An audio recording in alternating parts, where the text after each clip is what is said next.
우리 인간들은 주로 나쁜 소리, 듣기 싫은 소리를 듣는 것보다는 칭찬해주고 내 귀에 달콤하게 들리는 그런 말을 해주는 것을 좋아합니다. 그래서 이왕이면 남에게 우리가 이야기를 할 때 그분에게 정말 고칠 점, 단점 이런 것들을 지적하기보다는 그 사람과의 관계가 더 좋아지고 돈독해지기 위해서 그 사람의 장점이나 그 사람의 좋은 점만 이렇게 부각시켜가지고 이야기하는 경우가 상당히 많이 있더라는 거예요. 그런데 여러분, 옛말에 진정한 친구는 장점을 말하는 것이 아니라 나의 단점을 말해주는 것이 진정한 친구다라는 그런 이야기가 있습니다. 또 우리 학교 다닐 때 선생님들을 여러분들을 우리가 거쳐서 교육을 배웠는데 어떻습니까? 지금 졸업을 하고 시간이 오래 지난 이 상황 속에서 생각나는 선생님 하면 나한테 참 잘해주고 또 이렇게 칭찬만 해주고 좋다 하고 다 인정만 해주고 이런 선생님이 기억이 나십니까? 아니면 너 왜 이렇게 말을 안 듣냐? 너 그렇게 해서는 되겠냐? 하면서 우리 때에는 선생님한테 매도 많이 맞았고 그랬으니까 매질을 하시고 혼쭐 내주시는 그 선생님이 더 기억에 나십니까? 어떤 선생님이 기억에 나세요? 우리를 혼내키시고 우리를 바른 길로 참된 길로 인도하시기 위해서 때로는 매질을 해주셨던 그 선생님이 우리의 마음속에 오래오래 기억이 남는 것을 우리는 경험하게 되더라는 것입니다. 근데 대부분 보면 하나님도 우리에게 좀 얘야 잘했다 아유 오늘 그냥 주일인데 어디 골프장 갔니? 아유 주일인데 어디 동창회 갔니? 등산 갔니? 이러면서 좀 칭찬해 주시고 좋은 소리만 해주시면 좋을 텐데 우리 하나님도 어떻습니까? 별로 막듣지 않은 표정이 눈으로 보이지는 않지만 우리에게 느껴지더라는 거예요. 그래가지고 야 너 주일인데 교회 안 가고 어딜 간 거야 지금? 이런 어떤 혼내키시는 그런 표정들이 우리에게 비춰지는 때가 많이 있더라는 것입니다. 그러니까 하나님도 좀 좋게 해주시면 좋은데 마치 우리 기억 속에 정말 우리를 올바르고 참되게 교육하기 위해서 혼내키셨던 선생님들처럼 우리 하나님도 항상 좀 명령적이고 또 혼내키는 이런 어떤 부분으로 우리에게 와닿는 경우가 많더라는 것입니다. 그래서 이런 하나님이 우리에게 말씀하실 때는 또 특히 목사님들이나 여러 교육자들을 통해서 이 뭔가 신앙생활에 대해서 지침을 받을 때는 좀 좋게 예배 드릴 수도 있고 힘들면 내비 드세요 이렇게 이야기하면 좋은데 항상 어때요? 예배 드려야 합니다 하고 못을 딱 박는 경우가 많더라는 거예요. 아니 지난주에 왜 안 오셨어요? 이렇게 이야기하는 경우가 너무나 많이 있더라는 것입니다. 그리고 교회에서도 이제 신년이 되면 또 새로운 일들도 또 이렇게 맡기게 될 텐데 임명을 하게 될 텐데 그때 이거 좀 해주세요. 이거 상의하면서 이거는 그래도 나름 전문가시니까 이렇게 해주시면 얼마나 좋을까요? 이렇게 청유형으로 부탁하는 형으로 이러시면 되는데 그냥 일방적으로 내년에는 어떠한 직분으로 이 일을 감당하시기를 바랍니다. 이러면서 명령형 비슷하게 이렇게 해버리니까 참 우리 마음에 좀 불편하고 부담으로 와닿을 때도 있더라는 것입니다. 근데 어떻게 해요? 목사가 시키니까 냉정하게 거절도 못하고 그냥 어영부영 어떻게 하다 보니까 그 일을 억지로 떠맡아서 그 일을 감당하는 경우가 너무나 많이 있더라는 거예요. 여러분 꼭 우리 교회에서뿐만 아니라 지나온 우리의 신앙생활을 되돌아볼 때 교회에서 어떤 일들을 맡길 때 대부분 보면 자원해가지고 할렐루야 예 저에게 시켜주셔서 감사합니다 이렇게 했던 경험이 더 많으십니까? 아니면 나 그거 잘 못하는데 저 다른 사람 시키면 안 될까요? 아니면 내년부터 시키시면 안 될까요? 이러면서 정말 거절을 하고 그러다가 마지못해 그 일을 감당했던 기억이 더 많이 나십니까? 어떻습니까? 억지로 맡은 경우가 더 여러분 가운데 많은 것을 기억하게 되시죠? 저도 그랬다는 것 같아요. 저도 기쁨으로 즐거워서 이걸 감당했던 것보다는 이게 계속 이렇게 명하시니까 어쩔 수 없이 그냥 억지로 떠맡았던 경우가 많았던 것 같습니다. 근데 오늘 본문에도 예수님이 십자가를 지시고 이제 골고다 언덕으로 올라가시는데 얼마나 힘이 드셨겠어요. 사실 우리가 예수님이 십자가 지고 올라가셨다라고 이야기할 때 정말 우리는 이 십자 모양으로 된 십자가를 정말 이렇게 지고 올라가셨다라고 생각하는 경우가 많이 있습니다. 그런데 엄밀히 따지면 이미 십자가의 이 세로 막대기는 이미 그 사형 그 장소에 이미 거기 가 있습니다. 놓아져 있습니다. 그럼 예수님이 메고 가신 것은 어떠한 나무냐? 십자가의 가로나무. 이 십자가가 이 두 개의 나무가 이렇게 엮어져 가지고 만들어진 거잖아요. 이렇게 엮어져서 이렇게. 근데 세로는 이미 가 있고 이제 이 가로 막대를 이제 짊어지고 올라가시는 겁니다. 무게로는 추정컨대 약 40kg 정도 될 거라고 해요. 40kg가 만만한 무게는 아닙니다만 성인 남자가 더군다나 30대 초반의 남자가 짊어지고 가기에는 그렇게 부담되는 무게는 아니더라고요. 그런데 예수님은 그 비아 돌로로사 골고다 언덕으로 올라갈 때 무려 학자들에 의하면 13번이나 쓰러지셨다라고 그렇게 이야기하고 있습니다. 왜 그러셨을까? 그 전날 밤에 모진 채찍질을 당하시고 잠도 재우지 않고 고통과 많은 괴로움들을 예수님에게 잔뜩 짊어지게 하셔서 그 별것도 아닌 무게를 얼마든지 감당할 수 있는 그 무게조차도 감당할 수 없는 몸 상태로 만들어버렸다는 거예요. 피를 흘리고 여기저기 찢기고 가시 면류관으로 그냥 머리에다 씌울 때 그 가시가 참 그 중동 지역의 가시는요, 우리가 생각하는 가시나무하고 길이가 달라요. 저도 그걸 현실로 보면서 깜짝 놀랐어요. 우리가 생각하는 가시나무의 가시는 약 어느 정도 됩니까? 한 1cm 정도? 길어야 한 2cm? 뭐 요 정도 되는 길이입니다. 그 1, 2cm도 엄청난 길이인데 이 중동 지역에서 나는 가시나무의 가시를 보니까요, 이거는 우리가 생각하는 그 정도의 가시가 아니라 완전히 그냥 뭐 바늘이나 못을 갖다가 세우는 것처럼 이만씩 하더라고요, 한 개가. 그리고 아주 그 뾰족함이 얼마나 막 날카롭고 예리한지, 그걸 갖다가 자기들은 관을 만들 때는 나무 쪼가리를, 나무 막대기를 주워가지고 행여나 찔릴까 이렇게 해갖고 엮어가서 나무 그 면류관을, 가시나무 면류관을 만들어 놓고 씌울 때도 나무로 들어가지고, 영화를 보니까 나무로 이렇게 찝어가지고 머리에다 대고 이 작대기로 여기를 쫙 누르는 거예요. 그러니까 이게 들어갈 때, 머리에 씌워질 때 예수님의 어떻게 보면 이 머릿속을 가시가 막 사정없이 쑤셔 들어갈 때 얼마나 그 고통이 심했겠습니까? 그리고 그 머리에서 흘러나오는 피는 또 얼마나 많았겠느냐는 얘기예요. 채찍을 휘두를 때도 그때 로마에서의 채찍은 그 끝에 납덩어리라든가 갈콜이라든가 이런 것들을 끝에 매달아놔서, 납덩어리 같은 경우에는 한번 딱 치면 그냥 살점이 뚝뚝 떨어져 나가죠. 가시 그 갈고리를 매달아 놓은 채찍은요, 휘두르면 몸에 꽂히는 거예요. 탁 하고 꽂히는 거예요. 그러면서 다시금 채찍을 당길 때는 그냥 살점이 같이 그냥 떨어져 나가는 이런 채찍질을 예수님은 수도 없이 당하셨다는 거예요. 육신의 고통뿐만 아니라 마음의 수치도 당하시는데, 때려놓고 누가 때렸게? 이 약 올리는 거 아닙니까?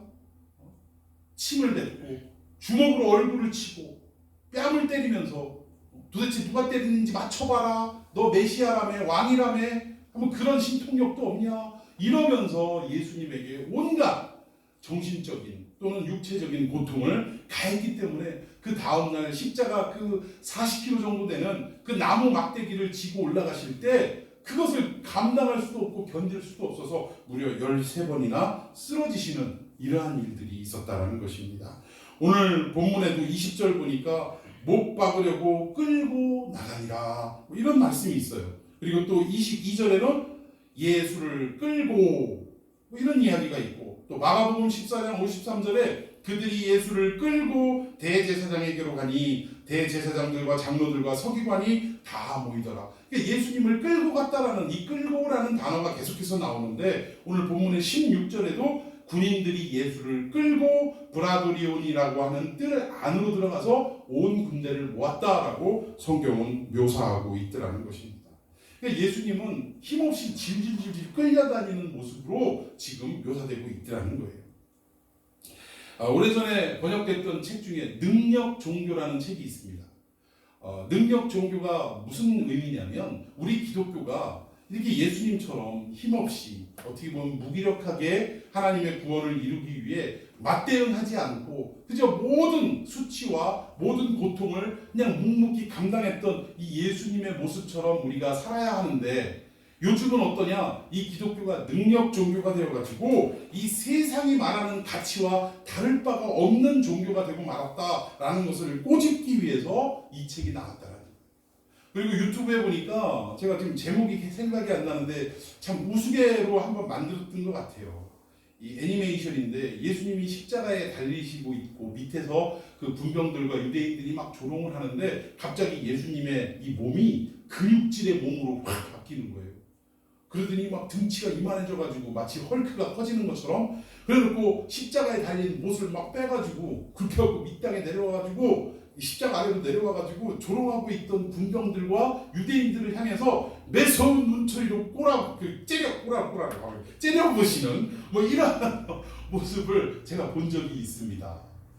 자꾸 어떤 우리가 기독교 안에서 이 세상의 가치관을 자꾸 접목시켜서 기독교가 이런 어떤 능력 종교로 이렇게 자꾸 변화되어지는 것을 우리가 자꾸 기대하고 소망하는 이러한 것들을 꼬집는 내용이 아닌가라는 생각이 들었습니다. 근데 우리 주님은 불법의 재판을 받으시면서 불법적으로 매질을 당하고 조롱을 당하시고 그리고 마지막 불법의 사형 원도를 당하셨는데 그 모든 과정이 지나가면서 예수님은 한마디도 하지 않으시고 이건 잘못됐다, 억울하다라고 피력하지 않으시고 어떻습니까? 그냥 수동적으로, 피동적으로 끌고 가면 질질질질 끌려다니시는 이러한 모습을 보이셨다는 거예요. 왜 그랬을까요?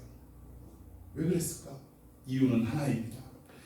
십자가를 통하여 우리 인간을 구원시키기 위하여 그 사명을 감당하고자 하는 그 일념 때문에 예수님은 얼마든지 하늘에서 12영이나 더 되는, 여기서 영이라는 것은 영적인 뭐 이런 의미가 아니에요. 진영을 말합니다. 우리로 말하면 사단 뭐 이런 걸 얘기해요. 그러니까 12사단 병력도 더 되는 천군 천사를 끌고 와서 얼마든지 로마의 군대와 압제하는 유대인들을 다 물리칠 수도 있음에도 불구하고 그러지 않고 그냥 아무런 말씀 안 하시고 억울하다라는 표현 하나 안 하시고 이 일들을 감당하신 그 이유가 우리를, 저와 여러분을 살리시기 위해서, 구원하기 위해서 이렇게 하셨다는 것입니다. 오늘 군인들이 예수를 끌고 브라도리온이라는 뜰 안으로 들어가서 온 군대를 모으고 16절에 브라도리온이라는 이 지명이 나오는데 이것은 어떤 특정 지역을 말하는 게 아니라 총독의 집무실 뭐 이 정도로 우리가 해석할 수 있습니다. 또는 재판장 뭐 이 정도, 재판하는 장소 이런 정도로 우리가 해석할 수 있다라는 거예요. 근데 지금 예수님은 한 분뿐이시고 힘없이 무기력한 모습으로 끌려오신 모습이고 그리고 그 예수님을 대항해서 지금 뜰 안에서는 어떻게 했어요? 온 군대를 모았다. 마치 일대 그 수백 명의 군대들이 이렇게 지금 대척점을 이루는 것처럼 마가는 기록하고 있더라는 것입니다. 자, 우리 성경을 계속해서 읽어봅시다. 17절, 18절 말씀입니다. 시작. 예수께 자색옷을 입히고 가시관을 엮어 씌우고 격려하여 이르되 유대인의 왕이여 편안할지어다 하고 여기에 보니까 예수님에게 어떤 옷을 입혔다고 나옵니까? 자색옷. 여러분 이 자색옷이요 그때 당시에는 쉽게 구할 수 있는 옷감이 아닙니다. 그러니까 염색을 자색으로 할 수 있다는 것이 이게 흔하게 이렇게 구입할 수 있는 그리고 또 돈이 있다고 구입할 수 있는 그런 옷감이 아니라는 거예요. 그럼 어떤 사람들만 이 자색옷 그 귀한 염료를 구해서 그 자색으로 염색을 하고 그걸 옷으로 해 입을 수 있었느냐? 첫 번째 부류들은 왕들입니다. 뭐 황제들 이런 사람들만 그 자색옷을 걸칠 수 있었다는 거예요. 그리고 귀족들 중에서도 아주 신분이 높은 귀족들만 이 자색옷을 입을 수 있었다는 거예요.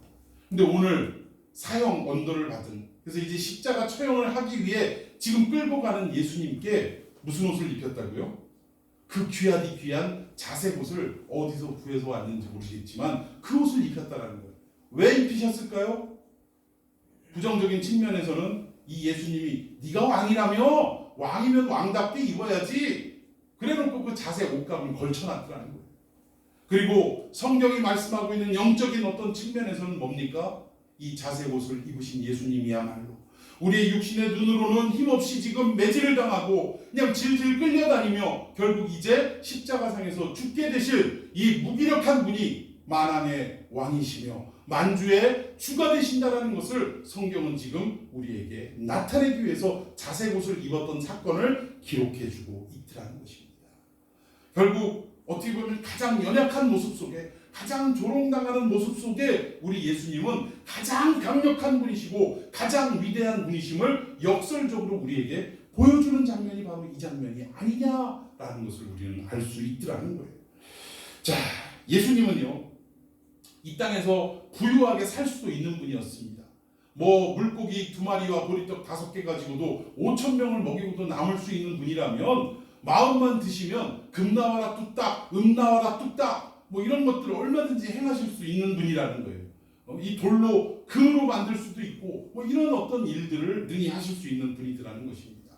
그런데 그 예수님의 입에서 처음 사역이 시작될 때도 시험을 받으셨고, 마지막 죽어가는 그 십자가에서도 예수님은 시험 당하는 것으로 끝을 내셨는데, 그것이 뭐냐? 예수님의 입에서는 어떤 말씀이 나왔냐? 이 땅에서 내가 살아갈 방법은 이 돌 가지고 얼마든지 떡을 만들어서 사람들을 부유하게 만들고 또 새로운 나라를 세울 수도 있는 그런 어떤 입장도 될 수 있지만, 내가 원하는 것은 이 돌로 떡을 만들 것이 아니라 하나님의 입에서 나오는 우리 말씀으로 살아가야 할 것을 우리 인간들에게 말씀해 주고 있더라는 거예요.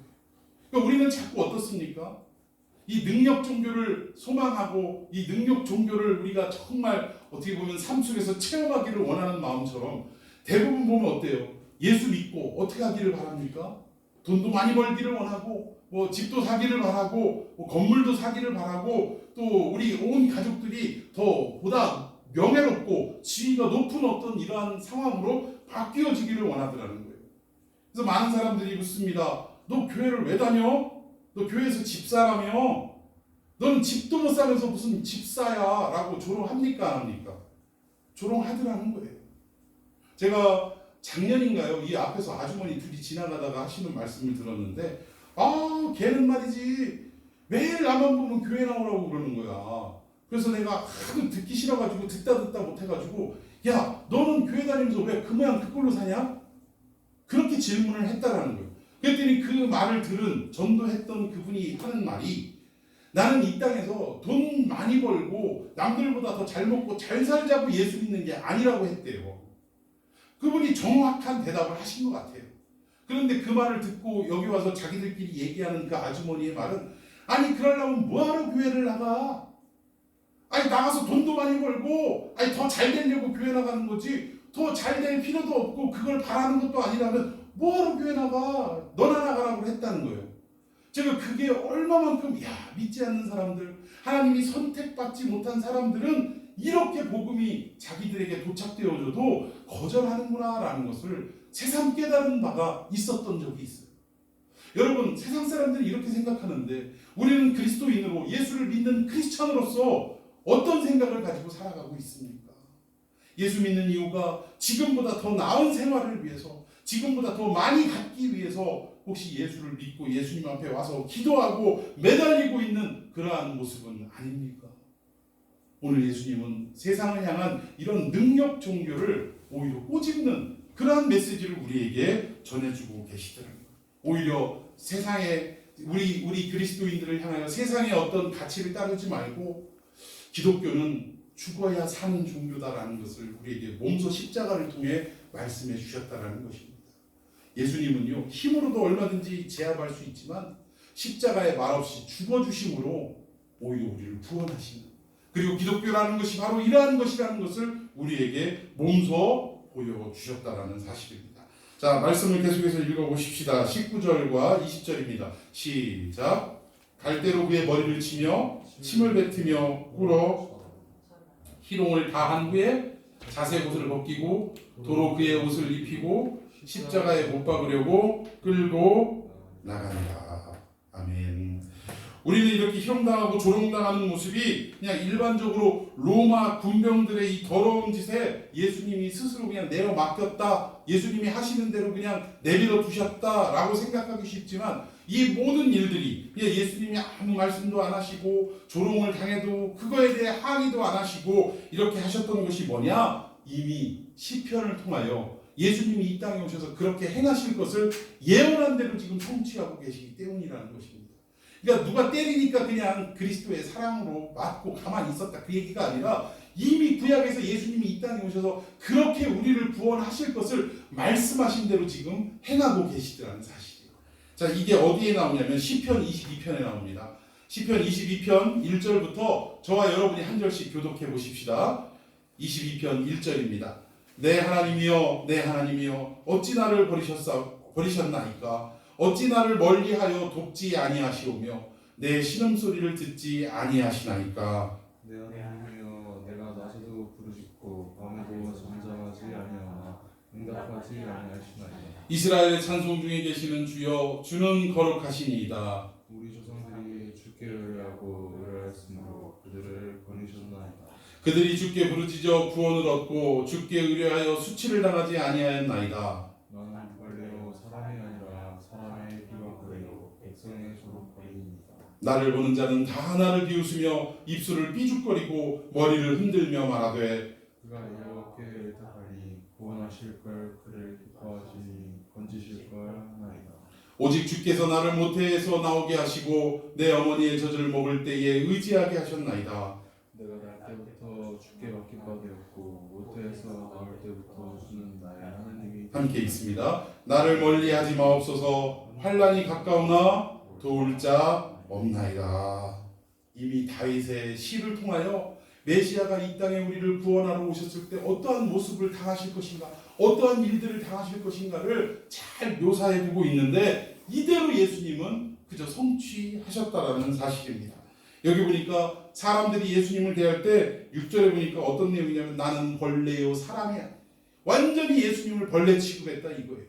그리고 비방하고 백성들은 조롱하고 있었다라는 것입니다. 그리고 나를 보는 자가 다 나를 비웃으며 아이고 저게 유대인의 왕이래 구원자래 하면서 비웃었고 입술을 삐죽거렸대요. 우리도 누군가가 무슨 소리 할 때 막 입술을 삐죽거리잖아요. 어이구 막 이러면서 삐죽거리고 그리고 뭐라고 합니까? 머리를 흔들면서 결국은 야 하나님이 너를 구원하실 건데 너를 건지실 건데 뭐가 걱정이야 이런 식으로 예수님을 조롱했다라는 것입니다. 예수님은 이 예언대로 그대로 이 땅에 오셔서 우리를 구원하시기 위해 모든 일들을 다 감당하셨다라는 사실. 참 이 내용을 볼 때마다 우리는 예수님의 그 사랑이 얼마나 고귀한 것인가를 다시 한번 생각하지 않을 수 없더라는 것입니다. 막연히 십자가 하지만 세상에서 인간이 당하지 못하고 결국 자기 목숨까지도 버릴 수밖에 없는 그것을 뭐라고 하냐면 수치라고 합니다. 돈 없는 건 살지만 수치를 당하는 것은 못 견디고 요즘 연예인들이 자꾸 죽는 게 뭐 때문입니까? 자꾸 악플을 달아가지고 수치스럽게 만드는 거예요. 이거를 견디지 못하니까 참으로 최후의 선택하지 말아야 할 그 선택을 하고 마는 경우가 너무나 많이 있다는 것을 우리는 보게 되더라는 것입니다. 우리는 이런 어떤 사탄의 못된 혓바닥 속에 우리가 속아 넘어갈 때가 의외로 있더라는 거예요.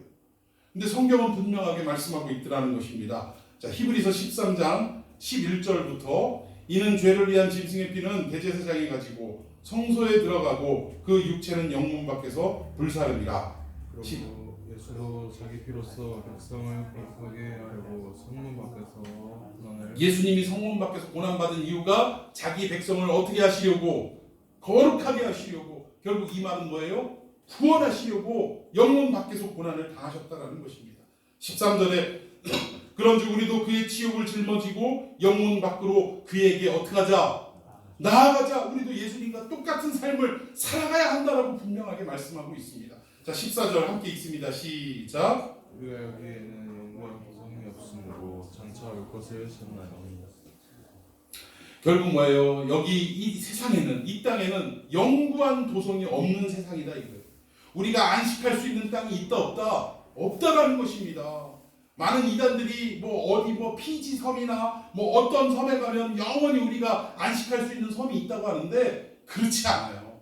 이 땅은 아담이 타락한 이후로 어느 한 곳도 그 거룩을 유지하고 있는 것이 하나도 없다는 것입니다. 결국은 뭐예요? 이 땅에는 영구한 도성이 없다라는 거예요. 그러니까 이 세상에서 우리가 마음을 빼앗기고 마음을 놓고 살아갈 수 있는 곳은 단 한 군데도 없다라는 것을 분명히 말씀하고 있더라는 것입니다.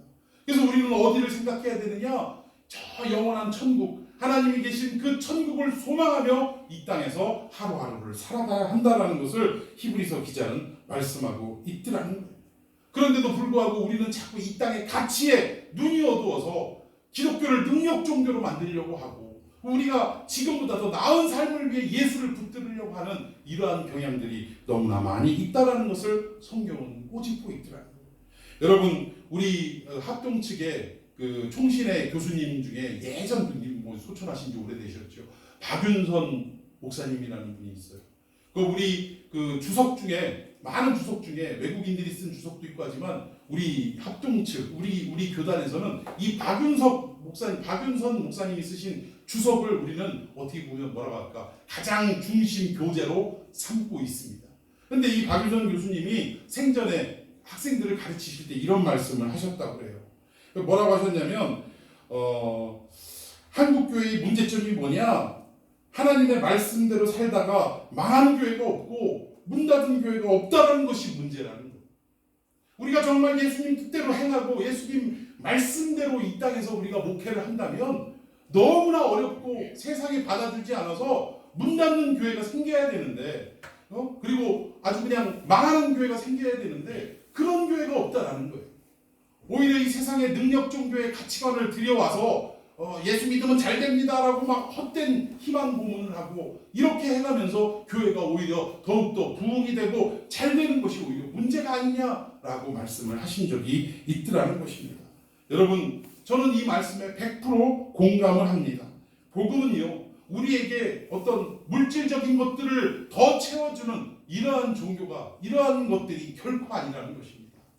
여러분, 우리는 예수님처럼 이 땅에서 예수님으로 인하여 구원받았기에 예수님이 말없이 힘없이 무기력한 모습이지만 십자가에서 자기를 죽임으로 말미암아 온 세상을 구원하셨던 것처럼 우리도 예수 믿는 사람이라면 우리 자신을 죽임으로 말미암아 다른 사람들에게 복음을 증거하고 다른 사람들에게 정말 영원한 천국을 소유할 수 있도록 하나의 썩어 떨어지는 미랄이 되는 죽어지는 미랄이 되는 이러한 삶이 우리에게는 있어야 한다는 사실입니다.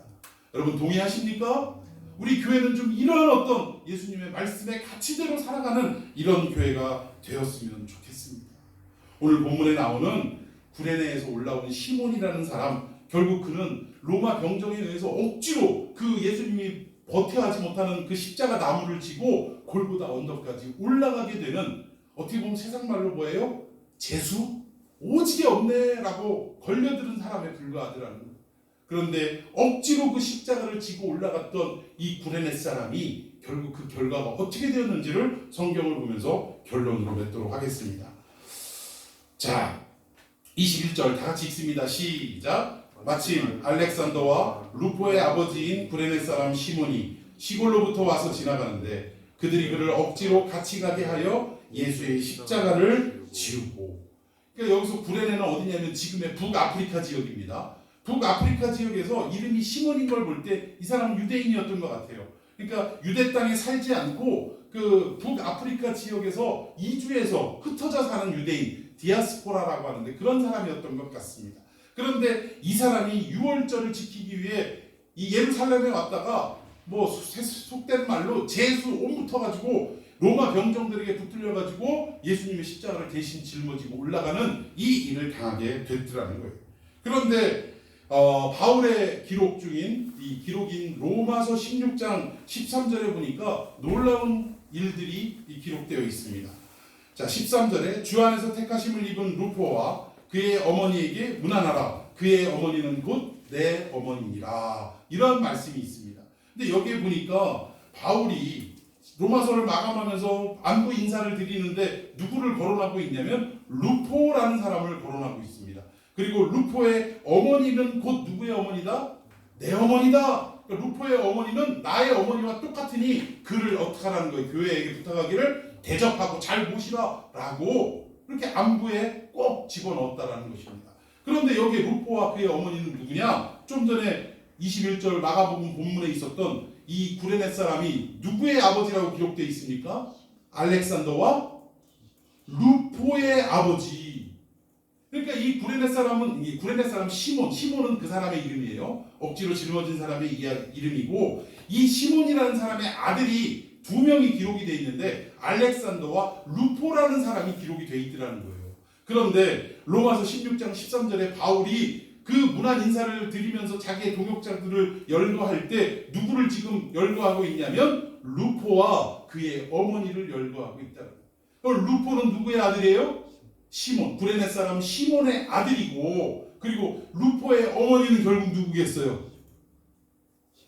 시몬의 부인이에요. 부인. 루포의 아버지가 시몬이니까 그의 어머니는 루포의 부인을 말하는 것입니다.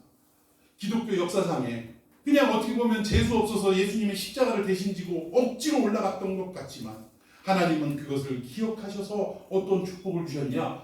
이 훗날 수십 년 후에 이 바울이라는 위대한 하나님의 사도를 통하여 나에게 이 복음 전파가 가능할 수 있도록 도와준 동역자들이 있는데 그 중에 누가 지금 거론되고 있느냐? 루포와 그 구레네 사람 시몬의 아들 루포와 그의 어머니인 시몬의 아내가 거론이 되고 있더라는 사실입니다. 여러분, 우리는 이 땅에서 교회 일을 감당하고 또 이 땅에서 살아갈 때 하나님이 맡겨주신 그 일들에 대해서 때로는 이해도 안 되고 또 억지로 마지못해서 그 일을 감당할 때가 의외로 많습니다. 그러나 하나님 앞에 자원해서 하면 더 좋겠지만 억지로라도 이 일을 감당할 때 어떠한 결과가 이루어지느냐? 오늘 루포와 그의 어머니를 볼 때 정말 어거지로 재수없다고 아마 툴툴거리면서 그 골고다 언덕을 십자가 나무를 지고 올라갔을 텐데 하나님은 그것을 기억하셔서 그의 아들과 그의 아내가 기독교 역사상 영원히 잊혀지지 않을 바울의 동역자로서 그렇게 추앙받도록 그렇게 기념되도록 하나님은 복을 내려 주셨다는 사실입니다. 여러분, 십자가로 올라가는 길, 우리가 예수님을 닮아서 영문 밖으로 나아가는 길은 너무나도 어려운 길입니다. 억지로 할 수밖에 없는 그런 길이 아닌가 싶습니다. 그러나 우리가 예수님을 따라 내가 죽음으로 말미암아 세상을 구원할 수 있는 이러한 예수님의 가르침을 따라 우리가 살아간다면 결국 우리에게 루포와 그의 어머니가 축복을 받았던 것처럼 우리의 가족도 또 우리가 관계되는 모든 사람들도 하나님의 축복을 반드시 받게 될 줄로 믿습니다. 이게 십자가의 법칙이라는 거예요. 오늘 그러한 저와 여러분이 되기를 예수님의 이름으로 축원해 드리겠습니다. 우리 기도하십시다.